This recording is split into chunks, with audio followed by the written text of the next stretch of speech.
Hidden deep in a valley in Kurdistan, northern Iraq, a cluster of buildings. This is a holy place. For centuries, the chief shrine of a tightly knit religious sect, the Yazidis. Story has it that the place was sacred even before that, but the origins of the Holy Valley are shrouded in the mists of time. One thing is certain. The founder of the Yazidi religion, Sheikh Adi, came here sometime in the 12th century and made this the center of his spiritual domain. It is Sheikh Adi's tomb, set directly beneath the spire of the temple, that forms the focal point of these sacred sites.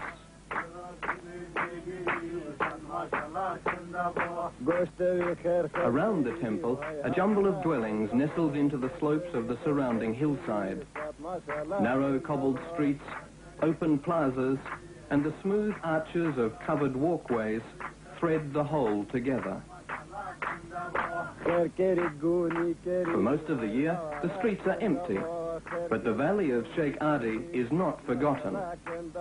Once, 1 million people looked to Sheikh Adi as their spiritual leader. Today, the Yazidis number only 50,000. And with their ancient homeland, Kurdistan, divided between Syria, Iran, Turkey, Russia, and Iraq, only the 20,000 Yazidis who live within the borders of Iraq have ready access to this shrine. Several times a year, they come in pilgrimage. The valley's permanent population is small. A family of fakirs, a priestly caste, acting as caretakers, 3 temple priestesses, and this man, the Baba Jawush, guardian of the temple of Sheikh Adi. They watch and wait till the believers come again to pay homage to their twin deities, God and Devil.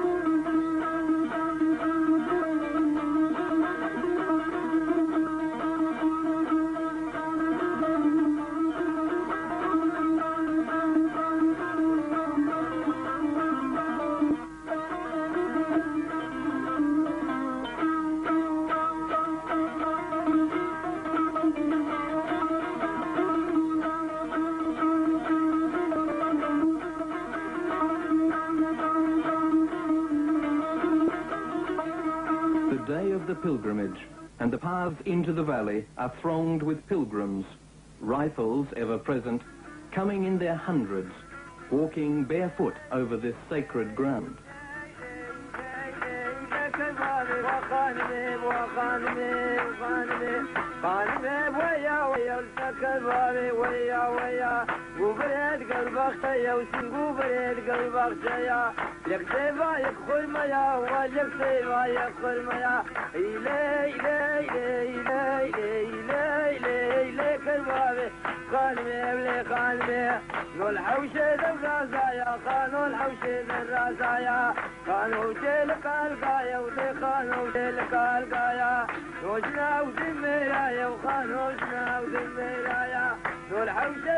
Soon, the entire valley bustles with life.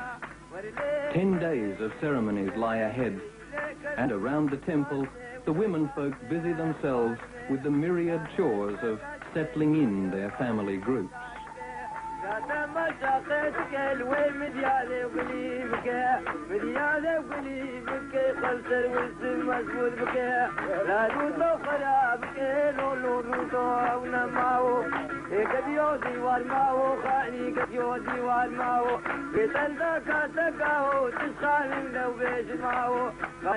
The Baba Jawush, as host to the pilgrims, comes out to greet his flock and to welcome them to the shrine. He alone has the authority to lead the faithful into the tomb of Sheikh Adi deep within the temple crypt.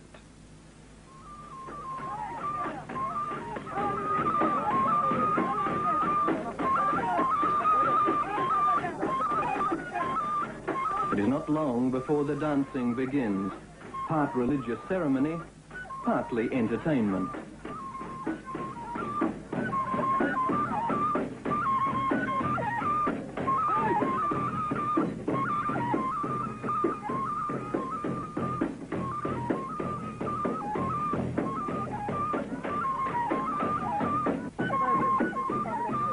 Provided by the Kawals, a special clan among the Yazidis. Professional music makers, they pass on their art within their own group, maintaining their special role from generation to generation.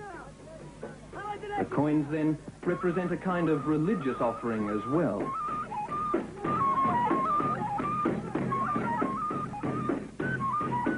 Between festivals, the Kawals may tour the Yazidi villages, but they live all together, a kind of medieval guild of musicians in two special litters. So the traditions are preserved and passed on. Within the community of the dance, the individual Yazidi discovers the wellspring of his own faith, the sense of belonging, of being part of the religious mysteries in which this place is steeped. Was there not a time when the Yazidis seemed set to bring the whole of northern Mesopotamia under their sway? But today, the echoes of past glories grow faint. The ordinary people follow blindly the rituals which are holy.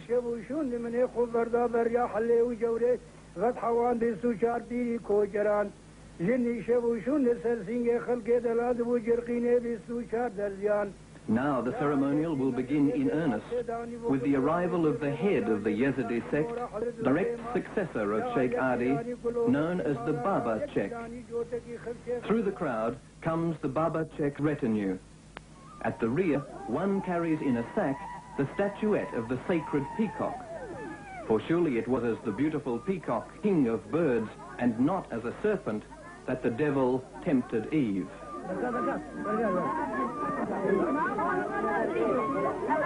The dignitaries withdraw into the temple as preparations are made for the first ceremony. The great courtyard of the temple thronged, the crowd in a gay mood. Suddenly, out into their midst rushes a calf. The crowd quickly take up the chase.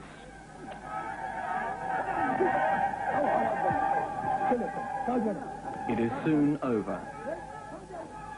Sacrifice has been made with the spilling of blood. Later, the flesh of the sacrificial offering will be distributed among the families of the sheikhs and the fakirs.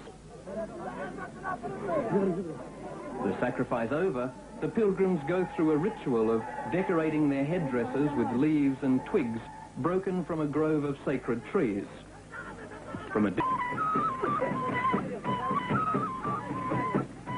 The kawals and even their musical instruments are also venerated as they accompany the sacred relic, as this procession is repeated throughout the valley over the following days.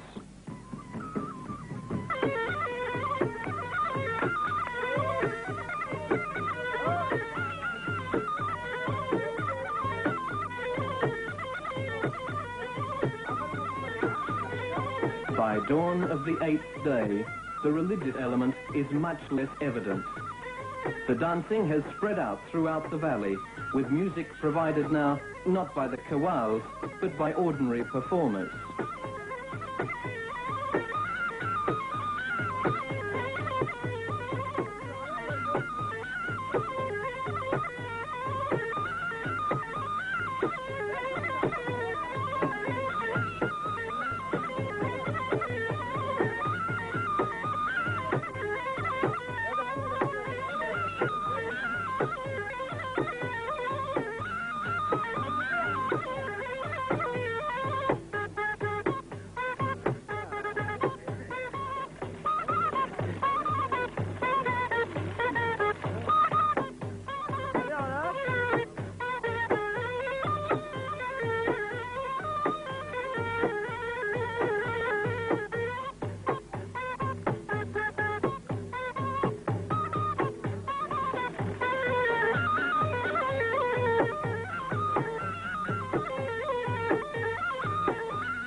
The Yazidis' social life is very restricted.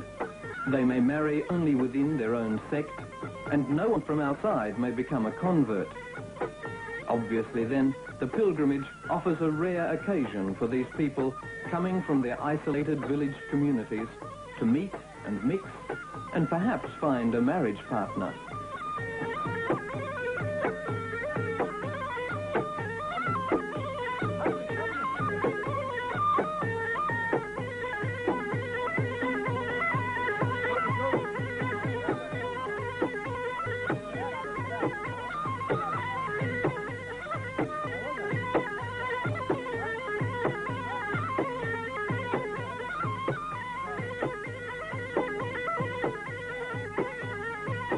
As the pilgrimage reaches its final stages, the dancing goes on night and day until finally the time runs out.